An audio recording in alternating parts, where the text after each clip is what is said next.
the cloud.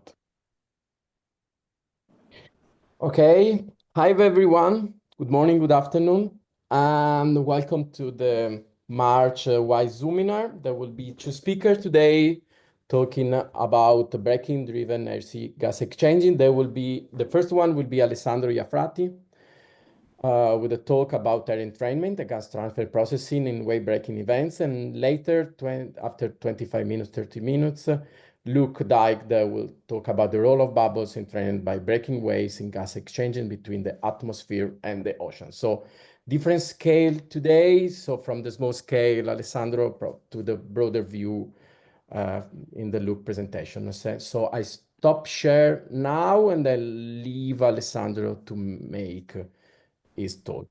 Please. Okay, thank you. Share the screen. Okay, I start the presentation. Ed, do you see my presentation? Not yet. Yes. Maybe now. I have to switch this one. Exactly. Okay, I have to switch. Sorry, I have the bar. On the right, where there is impostazioni, the central one.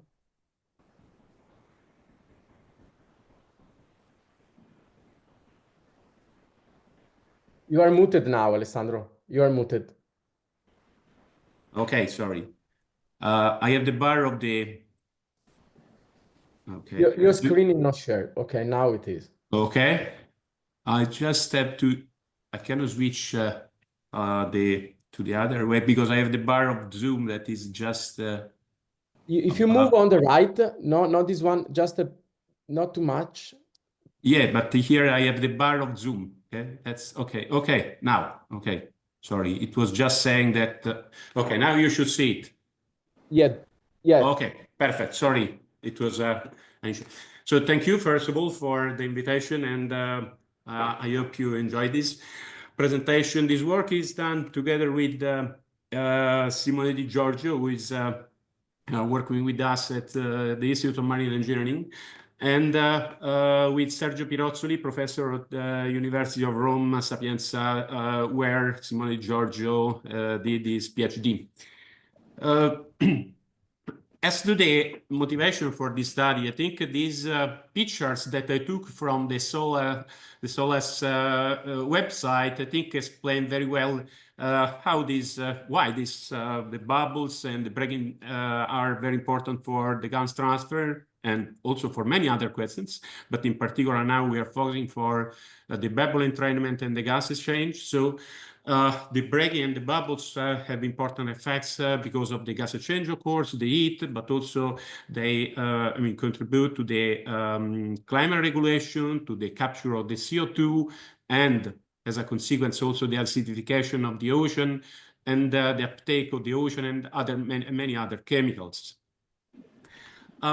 I think the next speaker, Luke Deike, is very well aware of this. So here I collected some consideration that appear in several papers that I think maybe some of these points are addressed later on by Luke. And so there is evidence that a large amount of the net RC CO2 flux is due to the bubbles.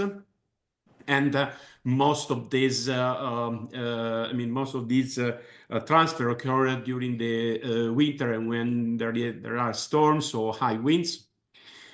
And the one point is that still, despite let's say the relevance of this subject, there are a lot of uncertainties in quantifying the role of this contribution.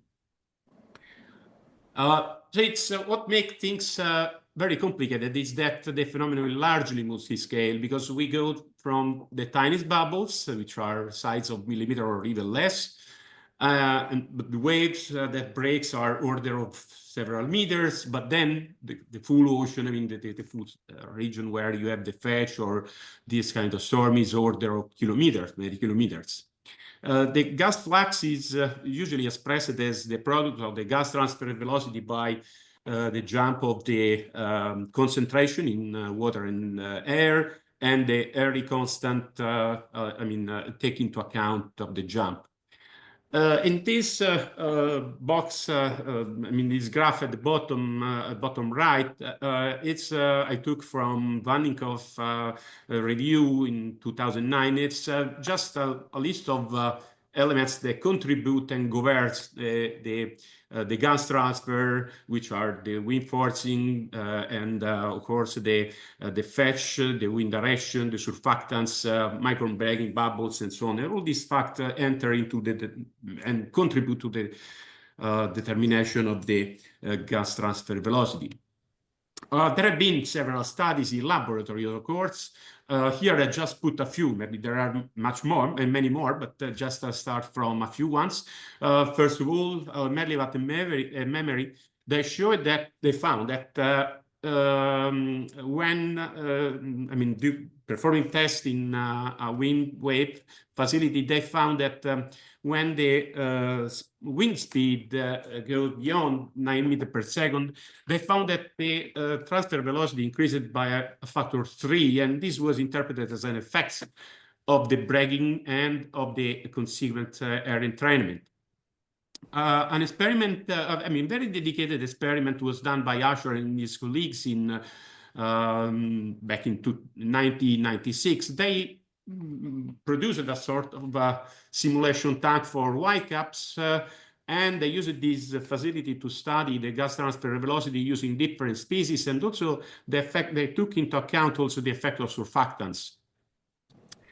Zappa and other colleagues in 2001 used an infrared camera to identify the source sphere renewal area behind the microscale bragging, and they related the area of the bragging with the gas transfer velocity. Very nice and very detailed experiment was done by Erlina. They used a leaf laser-induced fluorescence and PID to measure simultaneously the concentration of the oxygen and the velocity field beneath the free surface. So the resolution was quite high, and they arrived to study what happened in a few millimeters beneath the free surface.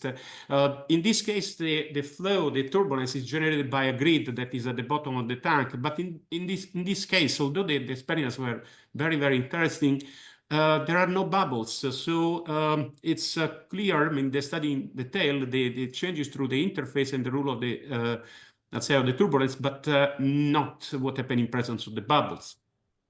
Lee, Babani, and others did experiments in a wind wave flume. Again, they combined the wind with mechanical generated waves, and they found that a good way to characterize this is a Reynolds number based on the wave parameter, and it is assumed that this Reynolds number could account also for the bubble injection rate. Finally, just among the papers that I decided to mention here, Freeman and Yane, they used a leaf technique to measure the SO2 concentration above a surface, but again, no bubbles also in this case. So the part about the bubbles still need a lot of, let's say, investigation. In this sense, the recent progress of the numerical modeling on multi-phase flow could try to not to solve, but at least start to contribute to the problem. And maybe the first paper that deal with this was by Arun, and he developed, there in that study, a numerical model was developed for both reactive and non-reactive mass transfer. In this case, the area law was taken into account to account for the equilibrium of the species at the interface. Then Bote used a volume of fluid approach together with the LRO to the RO to model the concentration jump again. And in particular, they applied this model to a spherical bubble rising at a small Reynolds number. There went then a couple of papers by Deike that developed a volume of fluid and continuous species transfer model. They performed the DNS study of the interfacial transport across the interface and applied this to a rising bubble. Farzoia and Deike is one of the co-authors, uses a similar approach to characterize the mass transfer of diluted gases in a single bubble immersed in isotropic turbulent flow, and they showed that the mass transfer occurs in a very tiny layer nearby the bubble liquid interface, and the thickness decreases when increasing the turbulent Peclet number. In a different context, so in the context of heat transfer, Lu and Shen and others did a study at the end studies to compute the heat transfer in wind turbulence over a breaking wave using a combined level set and VOF approach. What is, of course, even though this paper do not deal directly with the gas exchange, sometimes the similarity between the heat transfer and the gas transfer is exploited also in some experiments. So it could be something to take into account. So based on this motivation, we decided to start the study, moving from our original, our previous multi-phase flow solver, and which is, rather classical because it's, well known and applied by many authors.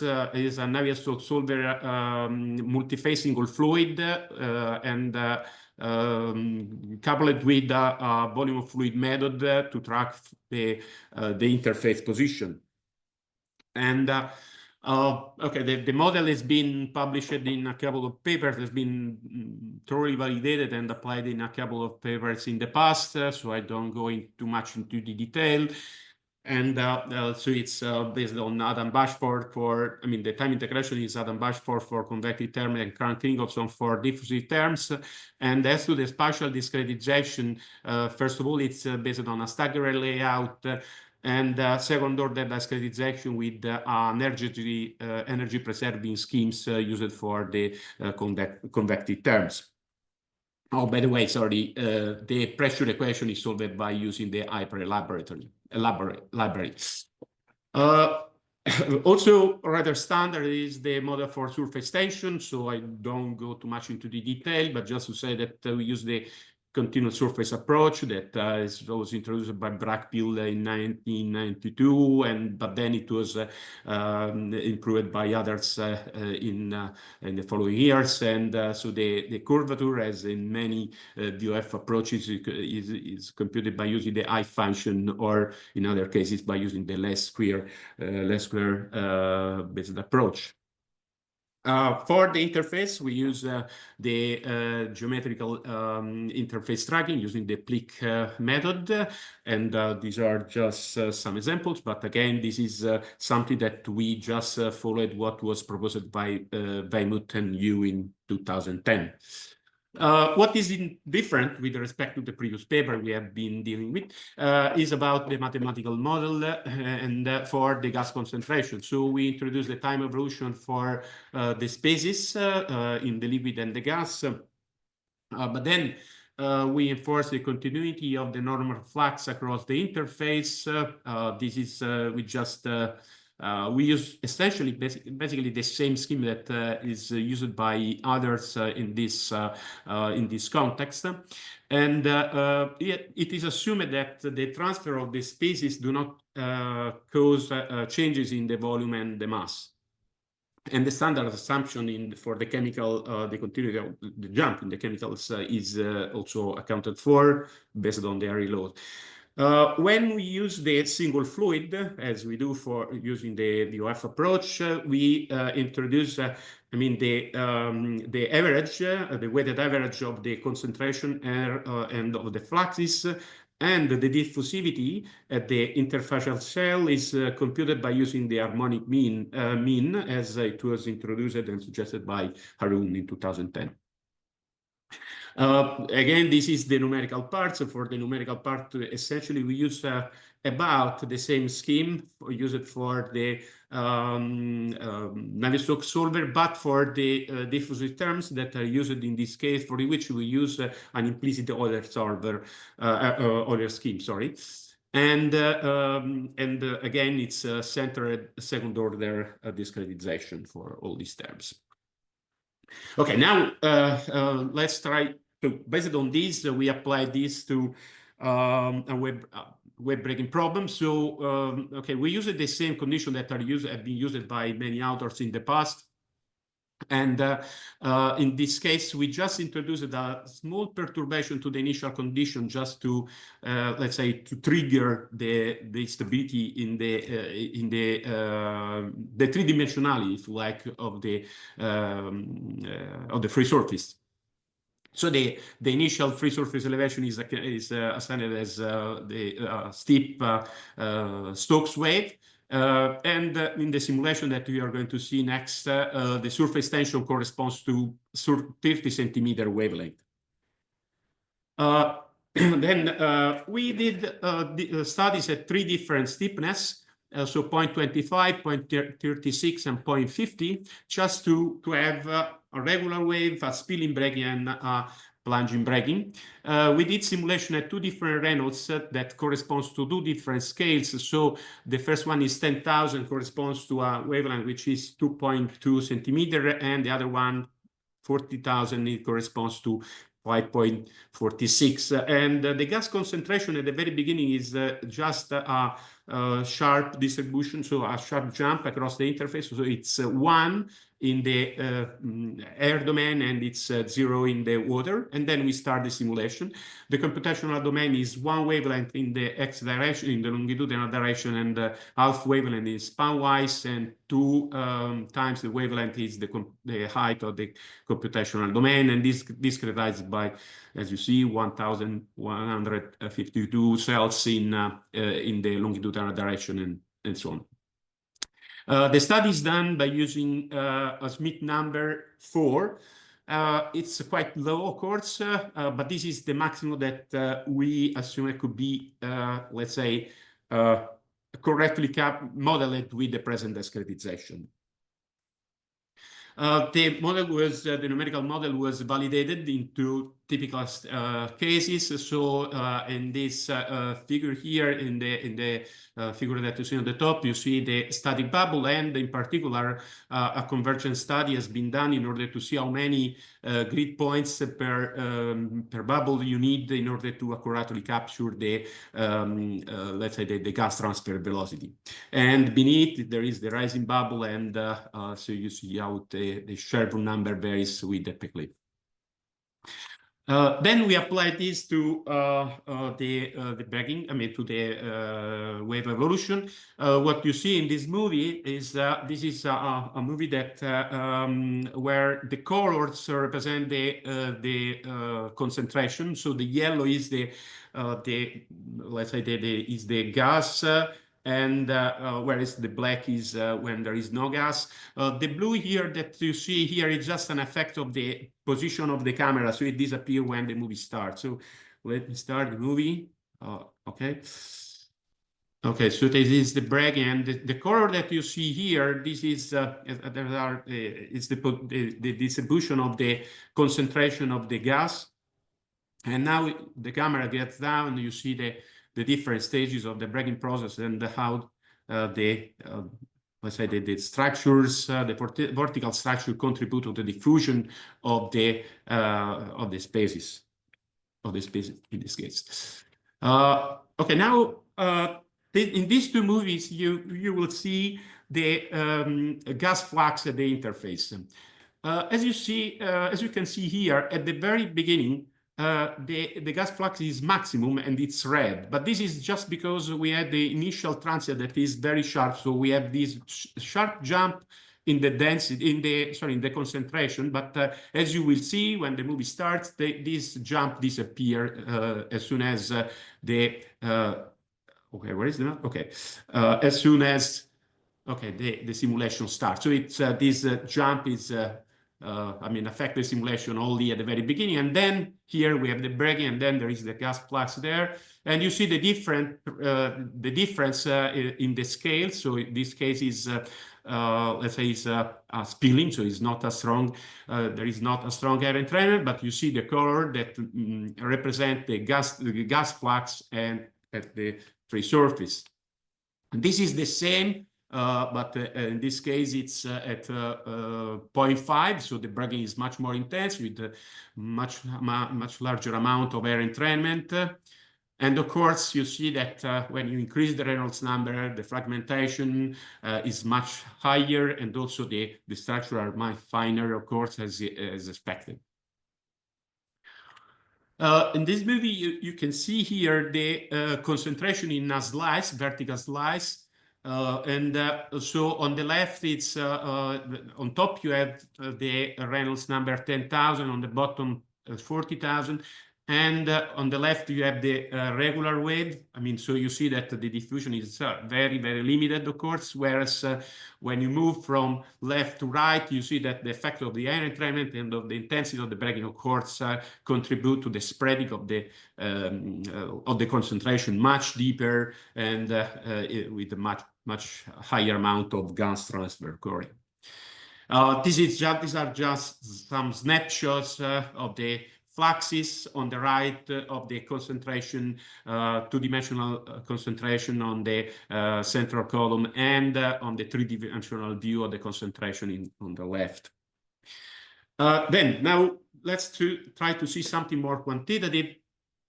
So here we have on top right, on top left here, we have the time histories of the average concentration in water. The red one is for the two plunging braking cases. The green is for the spilling, and the blue is for the regular wave. So of course, when you have the braking, you have much higher gas transfer. On the on this picture, you see the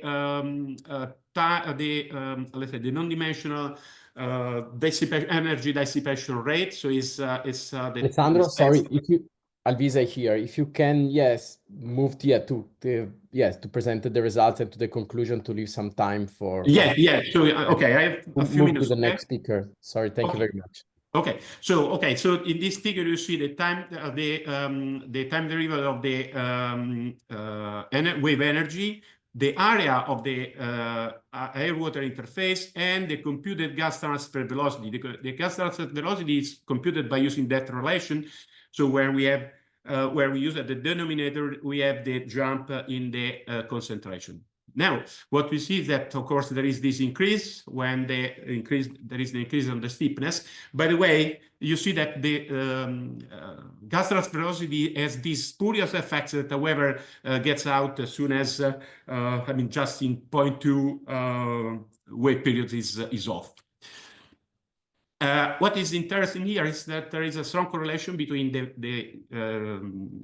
gas transfer velocity, the time derivative of the energy, and the area of the interface. So we try to analyze this further. What we have seen that there are several studies in which it is shown that the KL, the gas transfer velocity, goes with the turbulent dissipation rate to the power 1/4.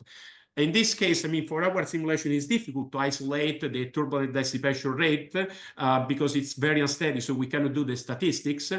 And what then we prefer to follow the approach by Shuking and Dongliang that assume that the surface tension, the near surface turbulence is responsible for the dissipation of the wave energy, and then the wave energy dissipation rate should be an integral measure of the turbulence in a way. So we established this value, and then you see here two different, you see the line that is, of course, the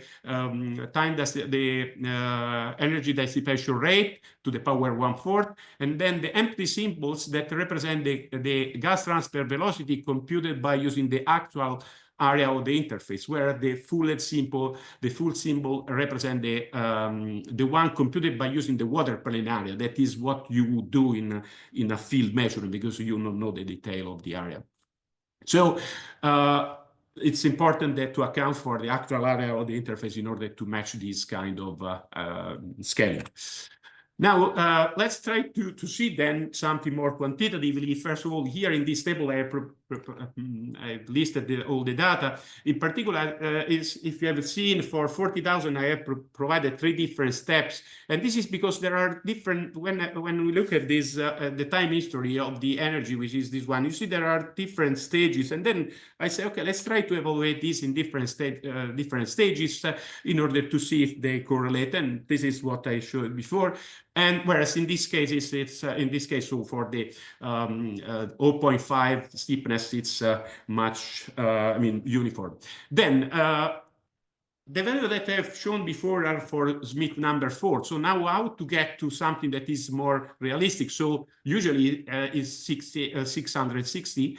And then we use the scaling that KL to the, which scale as a Smith number to the power of -n, where n goes from 0.5 to 2/3. And then you see that the values, if we do this scaling, are range from 20 to 47 meters per second for the plunging braking case, and from 10 to 22 for the spilling braking case. Now, looking at this, these values are quite high. I mean, if you account for the scaling. And this is something that, so it's not, they are not definitely too high, but anyhow, they seems to be quite higher because these kind of values occur for U10 of about 10 meters per second. And this is something that we are to discuss. So, but in this case, I took this picture from the paper by Zappa, and where there are these studies at a scale that is similar to the one that we are considering. But one problem that we believe could be a reason is that the braking there is very three-dimensional, whereas in our case, we use two-dimensional or quasi-two-dimensional. So we assume that is two-dimensional shape. So this could be a possible explanation. So concluding, so we have estimated the contribution of the to the gas transfer by the air entrainment induced by the braking. And of course, we have performed this study in a very idealized case of a wave evolving in a periodic domain. The Weber number is, okay, it's small, so everything seems to be an academic study, if you like, because the wavelengths are quite small, and the Smith number as well is small. However, what we found already with this study that there is a high correlation between the gas transfer velocity, the area of the interface, and the dissipation rate of the wave energy, and it has been found, as already observed in literature, that the gas transfer velocity follows the derivative of the dissipation rate to the power 1/4. Now, when extrapolated to higher Smith values, of course, the data seems to be overestimated. And we have to understand, first of all, the effect of the two-dimensional profiles, but also the averaging effect that you may have in large domains, and due to the unsteadiness of the braking experiments. And this is something that needs further investigation. Thank you very much, and I hope I was not too late. Thank you, Alessandro. Yes, a bit late, so we have time for a quick question before passing to Luke. If there is some participant, please unmute and make the question. Thank you very much. Just one, because yes, time is running. Thank you very much. Hello? Alex, do you hear me? I have a question related to the simulation power. I'm wondering about the meshing. Did you use adaptive mesh or? No, it's a constant mesh, so it's not adaptive mesh. No. Okay. The grid resolution is about 0.3 millimeter, the finest resolution that we have about the free surface. What about the resources? How many processors and the time that you took to conduct? I have to ask this to Simone that performed actually the simulation. Simone is online, but I think how many, Simone, do you remember how many? 1,000 cores, okay. And 1 or 2 weeks, depend on the machine you use. But 2,000 cores in 1 week. Thank you. Okay, thank you, Alessandro, and Simone too. And then if you can stop sharing. And stop sharing, and then please, Luke, the stage is yours.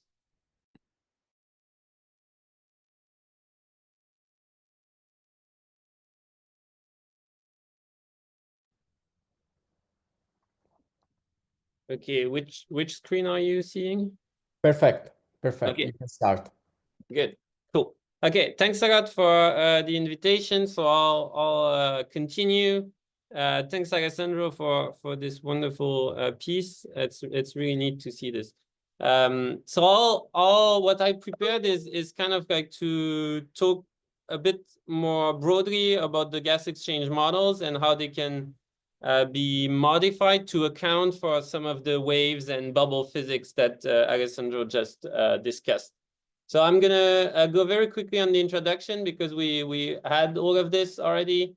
So some reason to look at these processes with wave breaking at relatively high wind speed is these entrainment of bubbles and then enhancement of the turbulence, and you want to account for that. And you want to account for that because it's going to modulate your CO2 flux, and I'll argue that it's especially even more important for low solubility gases such as oxygen, where the small bubbles that get entrained and fully dissolve are really changing the picture. You can also motivate all of these breaking wave studies by the importance of understanding sea spray emission, which we can talk about in the next seminar. Okay, so Alessandro, you see my mouse or yes, no, maybe? Yes, yes, yes, okay, we see it. So gas exchange is usually modeled if you take like a global ocean model or a regional model where you have where you parameterize the sea flux. The flux is going to be written as a transfer velocity times your concentration difference, which you can also rewrite as a partial pressure difference and pulling out the gas solubility S.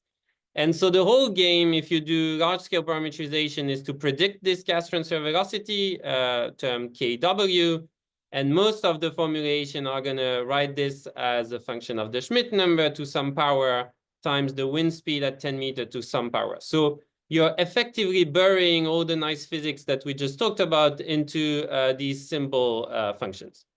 And the question that the community has been asking for a while is whether or not wind speed and diffusivity is good enough when you go from one gas to the other and one type of condition to the other. And you can then kind of go through the literature and put on one plot this gas transfer velocity normalized by the Schmidt number at 660, which is the CO2 value around 20 degrees as a function of the wind speed.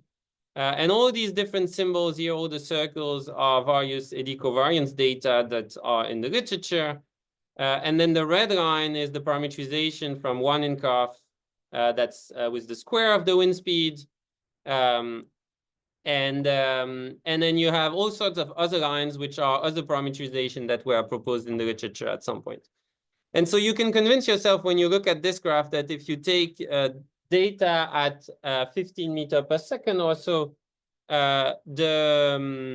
the gas transfer velocity varies quite a lot in the field, and you can think that this might be due to the wave effect and the bubble effects. The blue colors that's underlined is a sea state dependent parameterization that we have proposed, and I'll come back to it. And it's if you simulate globally your waves and you compute this gas transfer velocity, this is kind of what it's going to span. And so the point that you can make is that these wave-induced variability are going to account for some of the field data variability. Okay, so that's been kind of something that we wanted to come up with more of a mechanistic understanding on where does this variability come from in the case of CO2 data. The other reason to look into the processes and try to incorporate some of the bubble effect has to do with low solubility gases such as oxygen and a certain number of noble gases.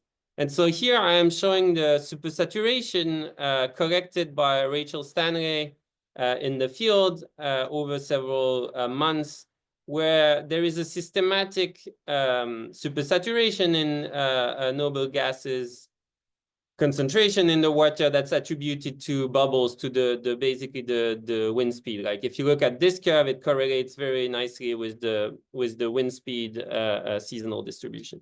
And so this is one paper that suggests that bubbles that are being entrained and then squeezed underwater are bringing more gas than what you would get with the classic one-in-cup type formulation.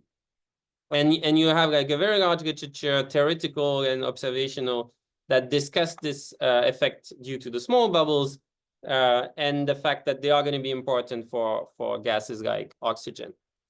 So the way the way that's been talked about in papers that date back the 90s from Ralph Keeling and David Wolf was that instead of just doing a gas transfer velocity that depends on wind speed and solubility, you should really think about splitting your flux into 3 pieces that are going to be more or less important depending on the type of gases. So if you start with the kind of the non-breaking exchange, so that's going to be on the left of my slide, and it's going to dominate for high solubility gases such as DMS. And it's going to be, you're going to write your flux as a gas transfer velocity times your partial pressure difference and the gas solubility. So that's going to be very classic. If you want to talk about large bubbles, they are going to start to be important for intermediate solubility, such as for CO2, but it's still a symmetric flux. So your bubbles are entrained underwater, they spend some time underwater, then they can rise back. And so the sign of the flux is still going to be driven by the sign of the partial pressure difference.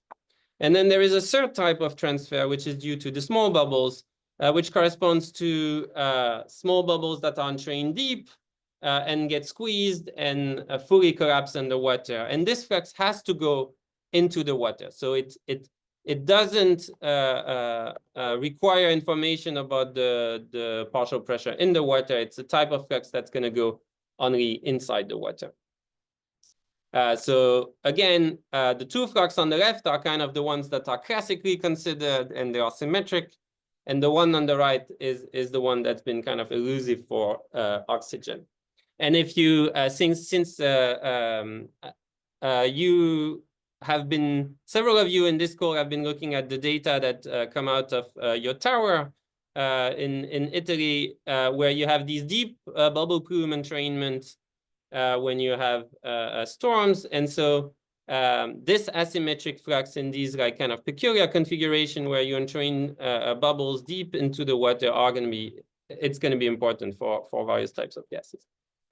Okay, so the types of implication of this asymmetric flux are nicely summarized in this paper from Daria Tamenchuk, where they took oxygen data, oxygen concentration data in the water and the air over like multiple seasons. And then they computed the flux. So they don't have flux measurements. They only have measurements of the concentration in the water and in the air. And then they compute the flux based on different parametrizations. And so if you focus on the blue part, which is for oxygen, the interesting aspect of this plot is that if you take something that's purely symmetric, which is like one of the one-in-cup formula, that's your light blue, and if you take something that accounts for an asymmetric flux due to the small bubbles, that's the dark blue, it's a parametrization from Stanley in 2009, you see very large differences in the flux that you're going to predict. And so you even see time of the year where you actually invert the flux, right? So if you look at this part here, you would have a positive flux, so a flux going out of the water if you don't account for the small bubbles, and you would have a negative flux, so something that goes in the water if you account for the small bubbles. And so the point that's raised in this paper is that we don't really know which one we should use, right? Which formulation we should use for oxygen. And that's certainly worth putting more mechanistic understanding in these formulations. Okay, so this is the way we are working on this, or this is the way I'm going to go through in the rest of the talk. We have these 3 types of fluxes that I have introduced: an unbroken flux that you can constrain by a classic eddy renewal theory. There is like tons of work on this, and the formula is relatively well known. And then you want to constrain the prefactor with field data at low wind speed, and you can use CO2 and DMS eddy flux measurements for that.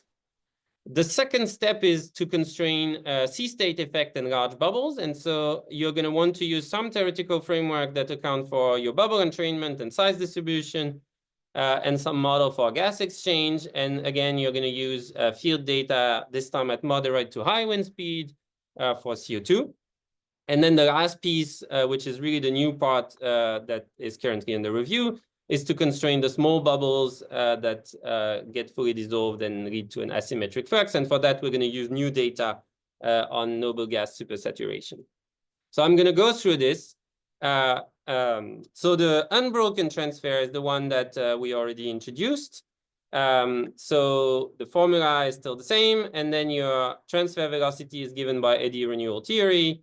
And it scales with the turbulence dissipation rate to a power 1/4.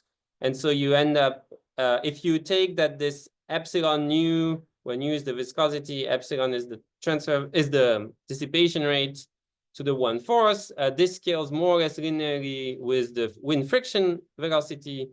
And so you have this nicely compact formula, and you have one prefactor, your parameter A and B, that you need to constrain, and you're going to do that with existing data.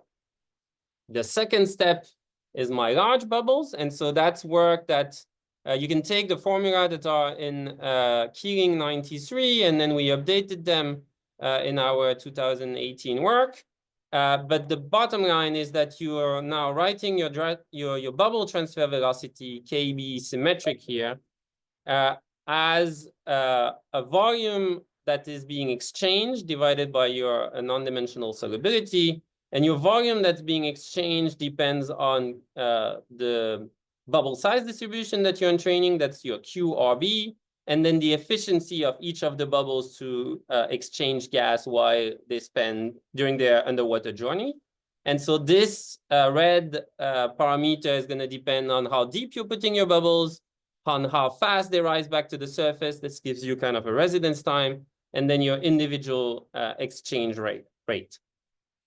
And so this you can work on theoretically, and then you can compare to field measurements. And that was like kind of the first part of what we did in my group. We approached this kind of like splitting the scales from the air entrainment scales that is going to mostly involve characterizing air entrainment and braking statistics. The intermediate scale, which is looking at wave braking and training bubbles, and that's very much what Alessandro presented. And then the individual bubble scale, where we looked at the gas exchange from a single bubble. So I'll go backwards in scale. I'll start with the individual bubble exchange. This is work that was done by Paras Kumar-Farsoya, who was a postdoc in my group for a couple of years, 3 years. And he basically implemented in Basilisk, which is an open source solver, fairly similar in many ways to the methods that Alessandro introduced.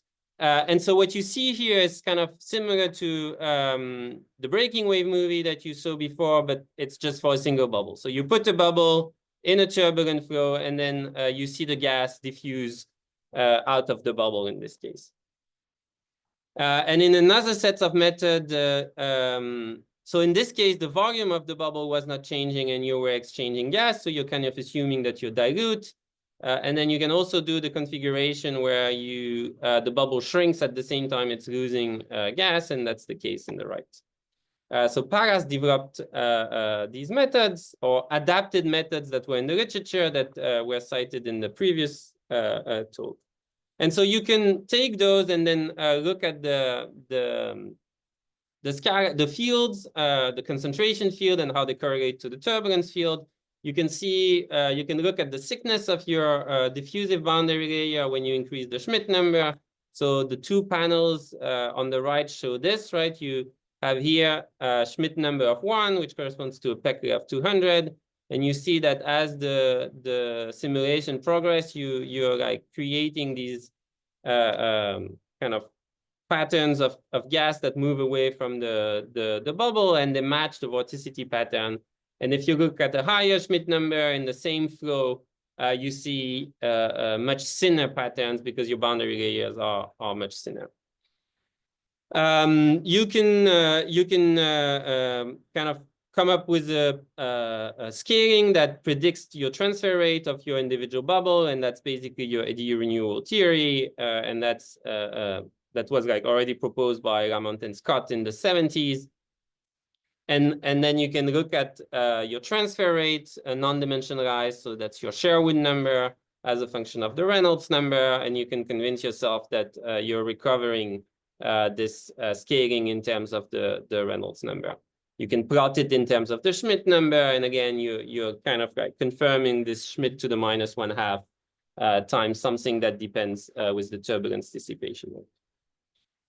And this was the second one that was published in 2023. Okay, so this gives you like an idea of how the bubble exchange gas when it spends time underwater. You can also study its rise velocity as it goes back to the water. And then the next step is to know what's the bubble size population. So that's something that we did with Wouter. These simulations were mentioned previously. You do a breaking wave, very similar to the one that Alessandro showed, and you track down your bubble size distribution underwater. And so if you do that, you can kind of come up with, you can come up with a scaling of the bubble size distribution as of the bubble size distribution, and compare to the classic work from Dean and Stokes, where you have the large bubble that follow a R to the -10^3 scaling, the small bubbles that follow a shallower scaling. We did theoretical work at the bubble scale to explain the shallower scaling. And so you can take this picture as something fairly robust.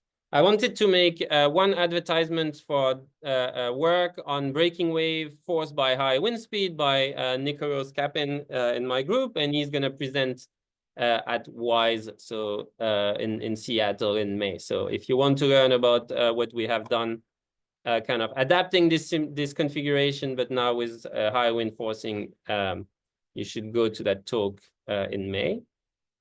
Okay, so we spend quite a lot of time on these like kind of small scale pieces, but what I would like to spend the last 5 or 10 minutes on is how it folds back to the larger scales and to the observational data in terms of gas exchange.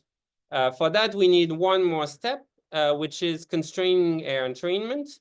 And so for that, we relied a lot on what Leonel Romero did in terms of modeling the breaking distribution from the spectra. But we had Jiarong do work using a multi-layer free surface framework where you can look at the breaking distribution. And again, I'm going to advertise like ongoing work that Rui is going to present at WISE using these types of simulations. But if you just want the kind of conclusion is that you can constrain the air entrainment by using the lambda of C distribution, which was initially introduced by Phillips, and that you can measure from field measurements. So all the gray and blue lines are field measurements.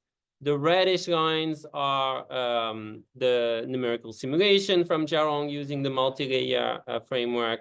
And then on the right, you have the same types of plots using the work from Leonel on using WaveWatch 3, and then computing the breaking distribution from the wave spectra.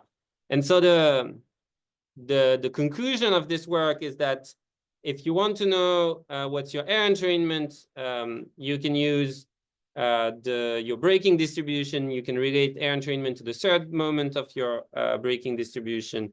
And that's the way you're going to basically integrate the breaking wave scales.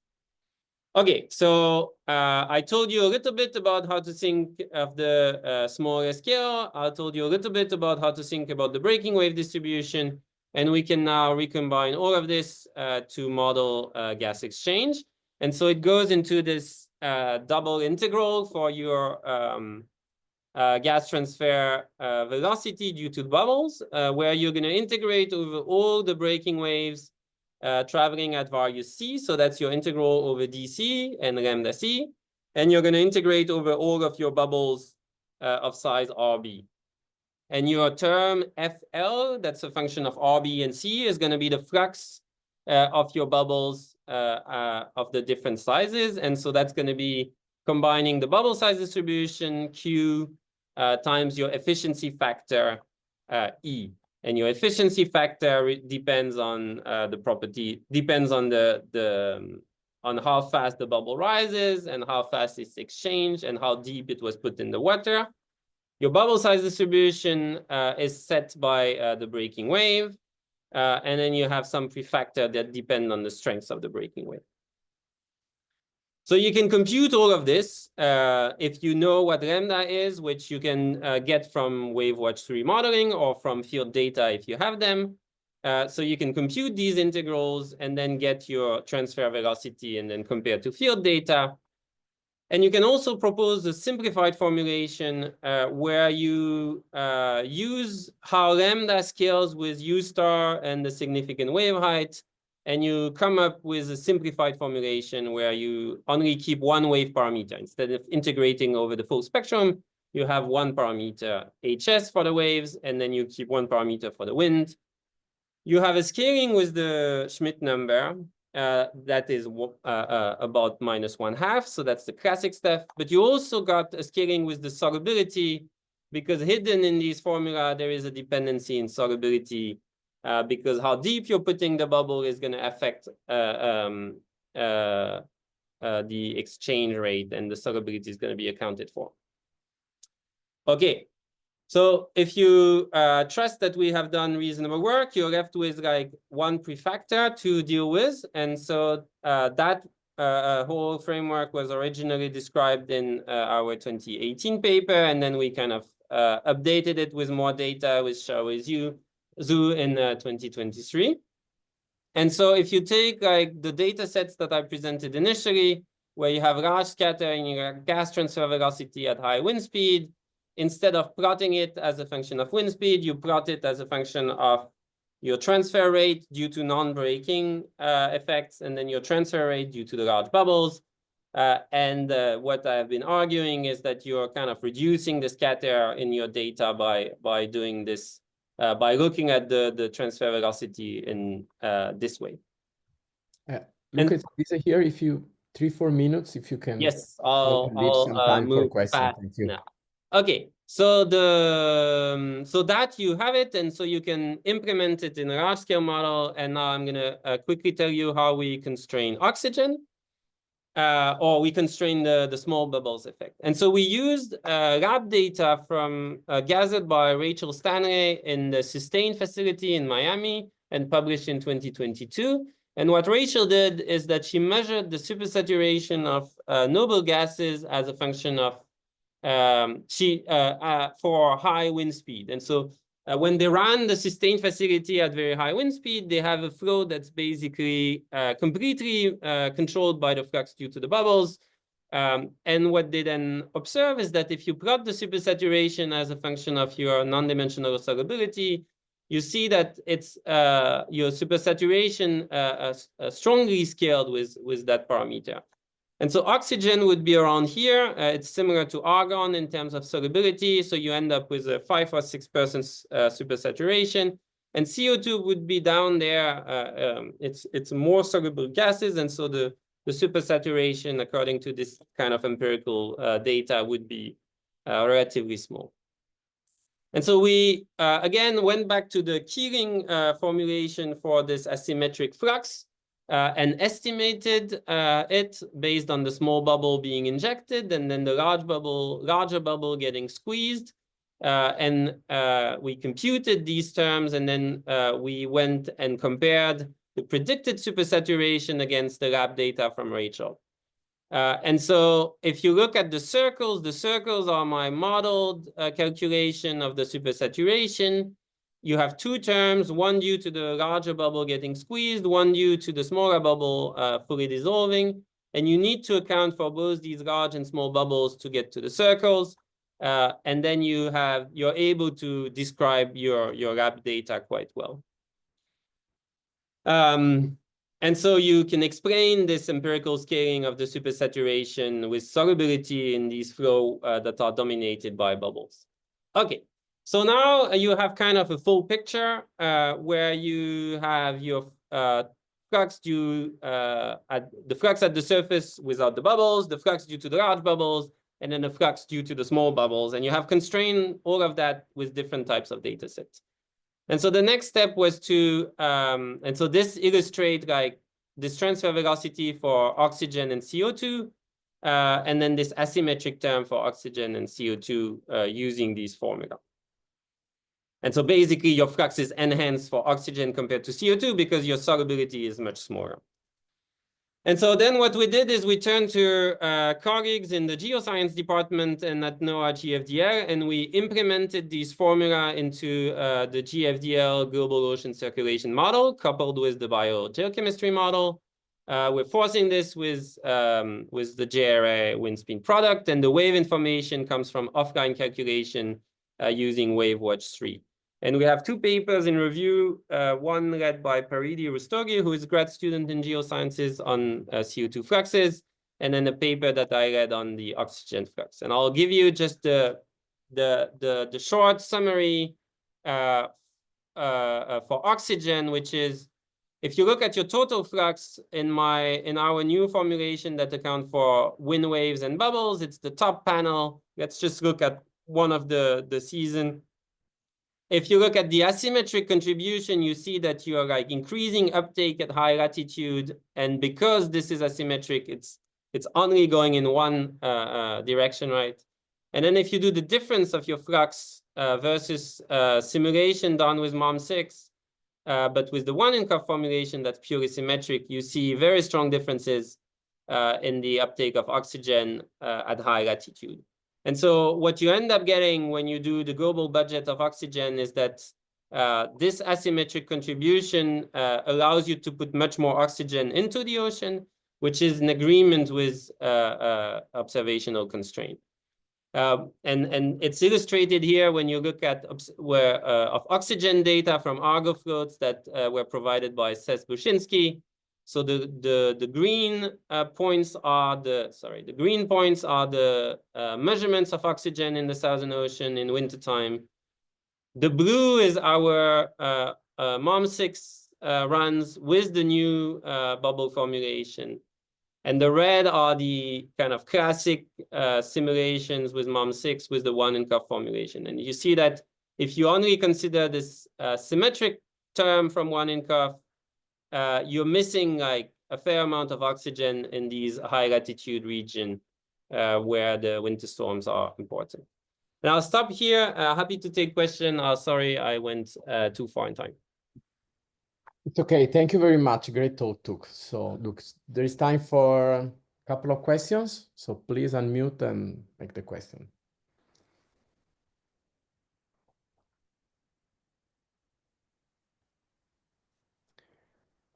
Okay. Can I make one, Luke? Yes, go ahead. Yeah, sorry. Just in the formulation of the bubble contribution to the flux, so the only term that give you the sign, so outgas or intake, is the difference in the partial pressure. So yeah, can you please describe which is the physical mechanism for bubbles for outgassing instead of taking gas from the atmosphere to the sea? So so the idea is that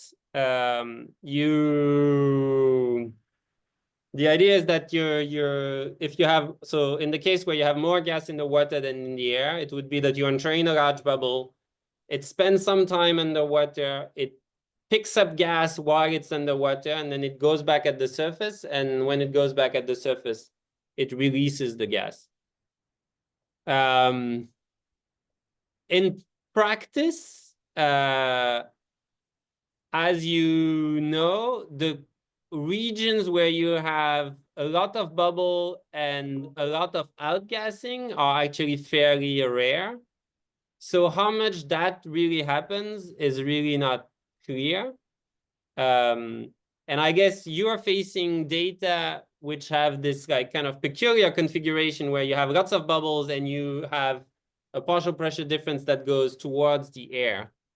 But it's a fairly rare configuration. Okay. So yeah. Thank you very much. And as we talked about like offline, right? In the case where you have deep convection, none of what I talked about is really accounting for these deep convection events, because like the arguments I'm making are all about like around the surface, right?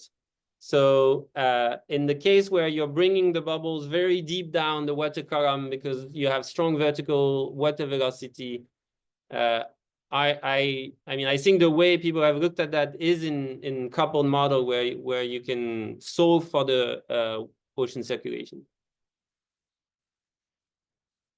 Thank you. Very clear. One more question, if any.